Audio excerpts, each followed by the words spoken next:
Hola, hola, mis estudiantes brillantes, a veces confundidos y a punto de preguntarle a la vida, ¿Do I have hunger? Esto es BE Inglés, Escucha y Aprende, el podcast donde tu grammar pasa de ¿qué dijo? A ¿me entendieron en la reunión? Yo soy Will, tu English coach con un corazón generoso, una paciencia ilimitada y un radar para preguntas mal formuladas en inglés.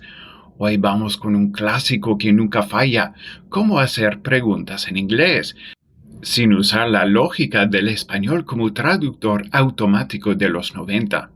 Antes de meterle mano a este tema, suscríbete si aún no lo has hecho y compártelo con ese colega que dice "What you want" en llamadas con clientes y prepárate para romper la maldición del Spanglish interrogativo. Let's start with a truth bomb. You can't just flip a Spanish question into English word for word. That's how we get things like, where you are, or what you want, or you like coffee, which all sounds like rejected lines from a soap opera audition. Let's compare how Spanish and English build questions. Spoiler, one needs auxiliary verbs, the other does not. Remember, in English, questions need helpers. In Spanish, you just change the intonation. ¿Tú tienes hambre? ¿Tú tienes hambre? But in English, you are hungry does not mean, are you hungry? You want coffee cannot become, do you want coffee? English uses do, does, did, is, are, was, were to help form questions. They're like the backup dancers of the sentence, not always in the spotlight, but without them, there's no show. Here's the formula that never fails. Question word plus helper plus subject plus verb. Let's break it down. Where is our question word? Do is our auxiliary. You is the subject, and live is the verb. So we have, where do you live? We can also make questions like, what? What does she do? Or when? When did they leave? Or why? Why are you late? Or how? How much does it cost?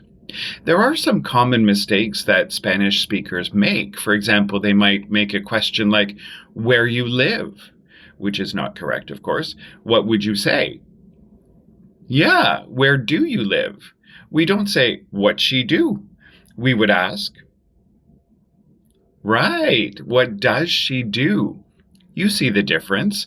One sounds like Tarzan, the other like a boss. Now, there are some tricky questions, literally.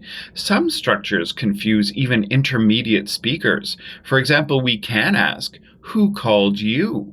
We don't need a helper because who is the subject. For example, who did you call? Aquí, you es el sujeto y who es el objeto. Por eso necesitas did. Same word, different roles. Total chaos si no sabes la regla. Now it's time for repeat after me. Let's untangle this mess with a little spoken practice. Repeat after me like you mean it. Number 1, where do you live? Number 2, what does he want? Number 3, when did you arrive? Number 4, who called you? And finally, who did you call? Bravo! That's not just grammar, that's elegance with punctuation.